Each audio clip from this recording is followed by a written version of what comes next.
Okay, continuing our commentary on acquisitions in the antiques and collectibles trade. This is one where, honestly, I haven't seen too many other YouTubers comment on this. Now, to be fair, I don't go searching for commentary on video games or certain types of collectibles or even antiques on YouTube that often. Usually what will happen is somebody will put out a video, and if I'm either mentioned in it or if they think it relates to a lot of the material that I produce, they'll send me a link to it. And maybe if I have time, I'll take the time to watch it, or I'll leave the person a comment if I think the video is good, because I want it to help, obviously, the YouTube algorithm in that sense.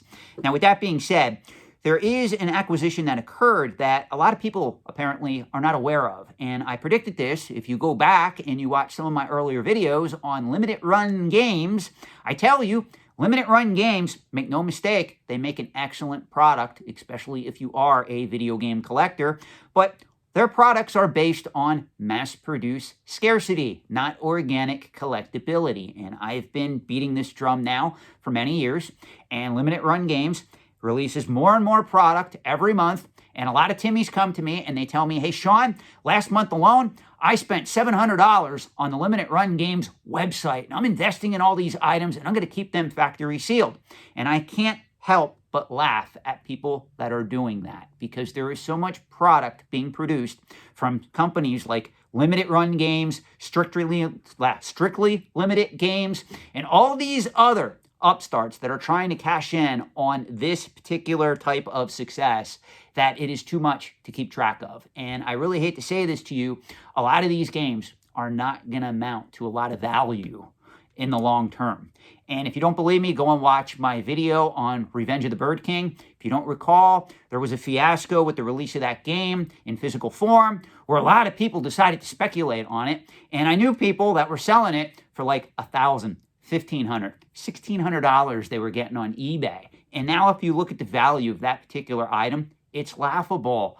Just because something is rare does not mean it has value in the antiques and collectibles trade. And you guys need to start realizing that. That is a core principle that I've taught now since the beginning of this channel. Even in my articles that I write for Antiques and Auction News, I will, at time to time, link to that concept, because it is a key concept that people get wrong. People think just because something is rare, it has value. That is 100% false. And I could sit here, do a full video where I go through every popular collecting category and I explain to you why it doesn't work and show you the item that is truly rare that does not have the value that you think it has. If you don't believe me, I'll apply this right now to limited run games. Limited run games has been releasing PlayStation 4 games for quite some time. Some of them, back before they went to the open pre-order market, were only released in batches of several thousand copies apiece.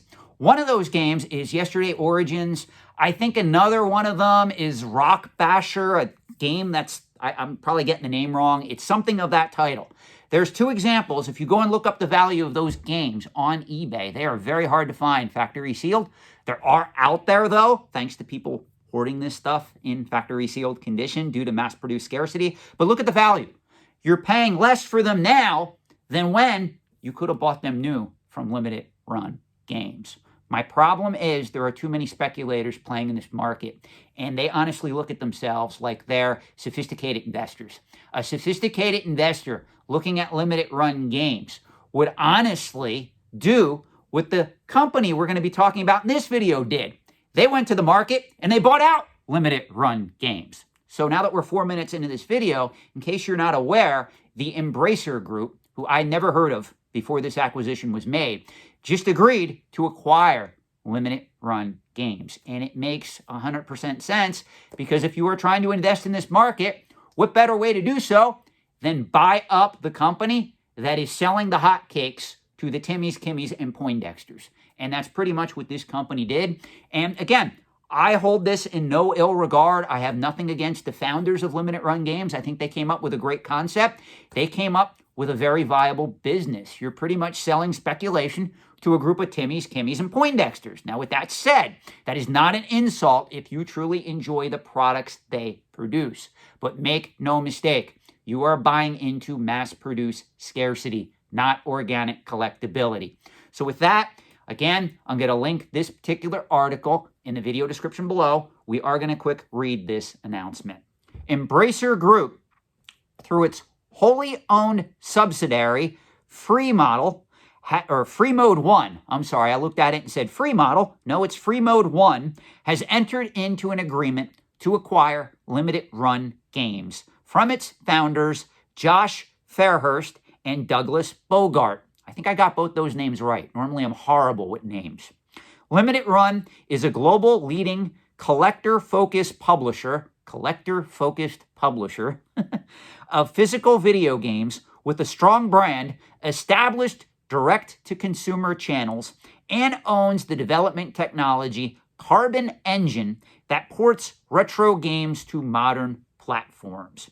Said another way, they got this neat little concept set up where they can pretty much publish certain games as long as they have permission from the legal license holder for the Timmies, Kimmies, and Poindexters to buy in physical form. And they even make spectacular collector's editions that nobody opens. And they even make deluxe editions that sometimes sell for hundreds upon hundreds of dollars on their website that, again, nobody opens. They just buy it, put it on their shelf, and go, ha, they only made X number of those, man. I'm the primo collector because I got that. And if I go to sell it, oh, wait, it's mass-produced scarcity. Well, somebody will pay me more for it. That's what they're hoping. And I hate to say it, in a lot of cases, that has been working for some of these collectors of limited run games. Back to the article. As an avid collector, I've admired limited runs collector's editions. They build a strong brand that resonates with players. We see opportunities for limited run to further grow their business with the Carbon Engine by bringing back classic games and extend their footprint geographically through synergies with other companies within Embracer Group. Now, this came from the CEO of Embracer Group, whose name is Lars Wingefors. I know I'm saying that name wrong. So if you want to verify any of these names, guys, just click on the link in the video description below and read this article for yourself. Again, I'm horrible with names. Now, let's just hope that they don't do another version of Night Trap, because at present count, they released Night Trap for the Nintendo Switch, the PlayStation 4, now the PlayStation 5, and they also re-released it again for the PC.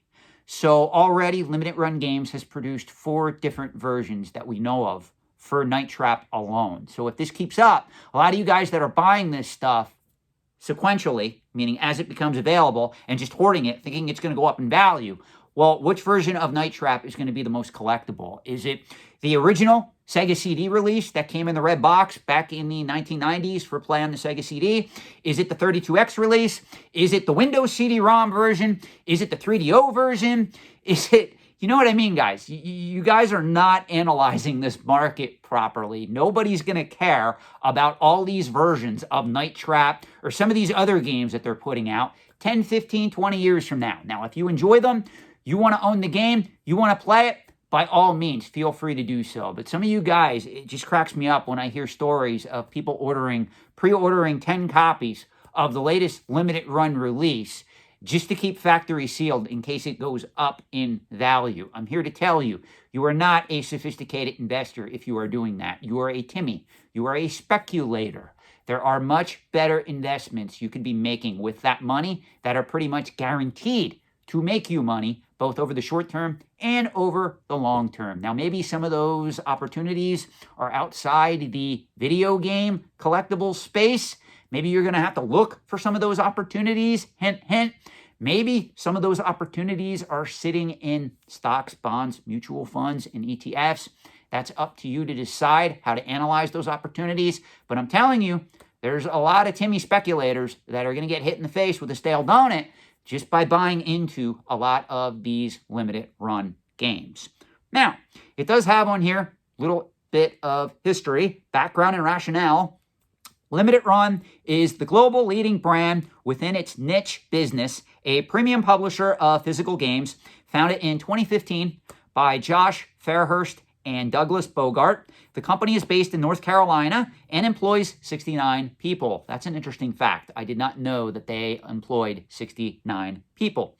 In an increasingly digital world, Limited Run has become the preferred partner for physical releases and lives by the motto, forever physical. Yes, it truly is forever when you keep releasing the same game over and over and over and over again.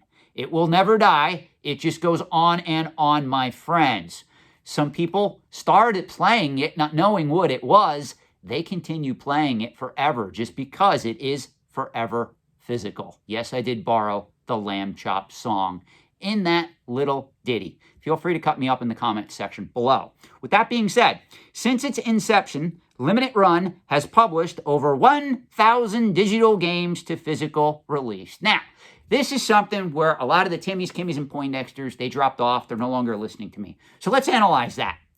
If you would have spent the amount of money required to get 1,000 games from Limited Run, or if you would have took that money and simply put it over the long term in an S&P 500 index fund or a total stock market index fund with no inventory, nothing to worry about. Meaning if you go to sell your holdings in mutual funds, ETFs, stocks, whatever, you click the button, you're guaranteed to get it. There's no eBay fees. There's no running to the post office. There's no scammers to worry about. What honestly do you think is going to be the better investment over the long term? And this is something where I get in arguments with people like this because they have the mindset, well, Sean, you don't understand. I just need a few of these to go up in value exponentially. And I did okay. Not realizing that that game that you paid $40 for, if it only just stays at $40, you lost your proverbial ass just due to inflation and opportunity cost. You could have put that money to work for you in some other form. And this is something that the Timmies, Kimmies, and Poindexters in the entire antiques and collectibles trade who love to argue with me, this is what they don't understand. This is what they're missing. And this is why they are going to waste their 20s and 30s. Because at some point in their 40s, it's going to hit them. And they're going to go, shit, you know, I'm sitting here. I'm 40 years of age. I only really got 20, 30 years to go.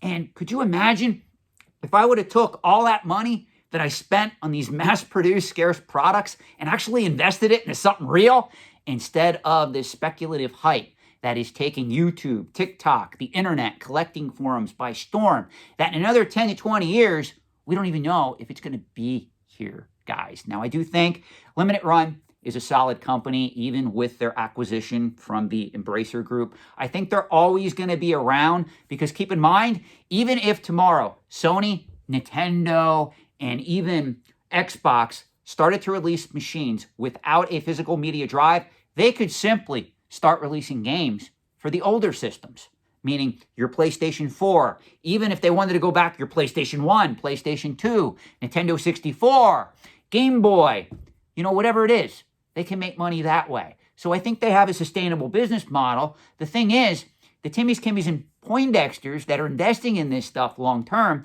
they need to have their head examined. That's all I'm going to say. Continuing, Limited Run is well known for its collector's editions and operates a direct-to-consumer model with a big loyal audience of collectors, and I'm going to add this, and Timmies. The company involved its business model with vinyl records and other merchandise and distributed titles, helping other publishers bring physical versions of their games to market through the Limited Run site and retailers. And that's something else that I do want to quick comment on. A lot of these interesting soundtracks, video game soundtracks that are being put out on vinyl, be careful if you are trying to invest in them long term. They are a very niche market. They're a very niche collectible. How many people do you know buy a video game soundtrack on vinyl and actually crack it open and listen to it? Very few people. The people that are buying this are just buying it strictly for speculation or investment, because we all know vinyl records are very hot right now. And of course, if we imprint or if we press a vinyl record with a video game soundtrack, wrap it in some fancy artwork, people will pay a premium for it. That's what's happening right now. Very, very few instances where I will ever recommend somebody try to speculate or invest in vintage video game vinyl soundtracks, guys. Just want to make that very clear. Continuing with the article here, in addition to the limited run brand and addressable audience, a strategic value is the Carbon Engine, an internally developed technology that allows legacy content and retro video games to be effortlessly put out in highly accurate emulation-based ports for modern platforms, creating a true carbon copy of the original game. Now, let me read that again for some of you that missed this. To be effortlessly put out in highly accurate emulation-based ports for modern platforms. What that means is they could indefinitely keep releasing these games on each platform that comes, as long as the PlayStation 6, as long as the next Xbox, as long as the next Nintendo system have a media drive, guys. This can go on indefinitely. That's why a lot of you guys buying some of this stuff, you don't understand. All they got to do is they got to go back to the original holder of those rights who has the licensee, and they can say, hey, we want to release this now for the PlayStation 6 or the PlayStation 7. And this can go on indefinitely as long as those systems have a media drive. And if they don't have a media drive, they could say, hey, let's release it again for the PlayStation 5. Or let's release an updated version for the PlayStation 4. They can easily do that, guys. That is mass-produced scarcity in a nutshell in the year 2022.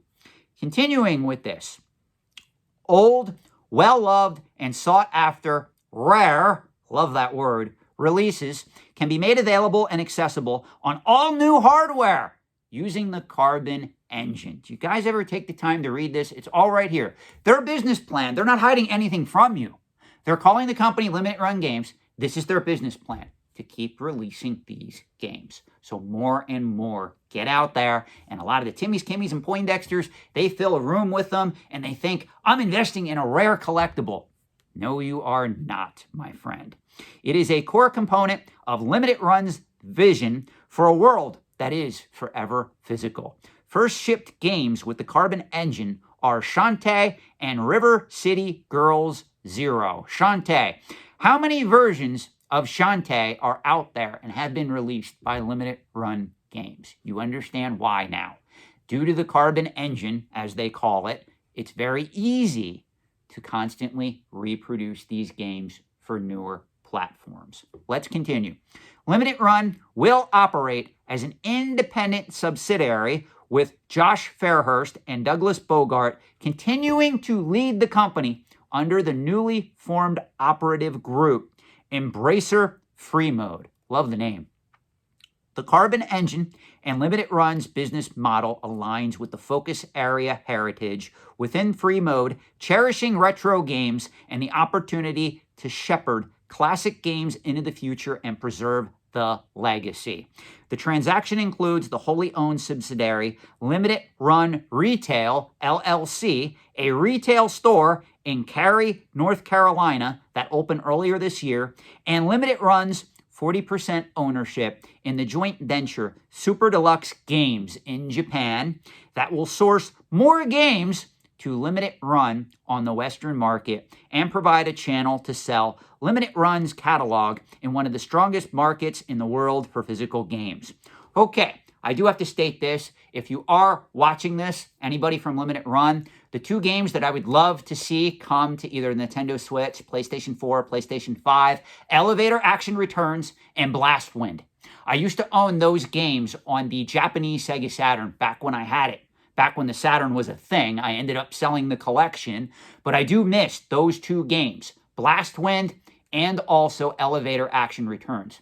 So if somebody is watching this video, even if you don't like me, even if you don't like my content, I'm sure if you took a poll, a lot of people would buy a Nintendo Switch or a PlayStation 5 version of Elevator Action Returns or Blast Wind. So please, if you get anything out of this video, 19 minutes in, please take that to heart.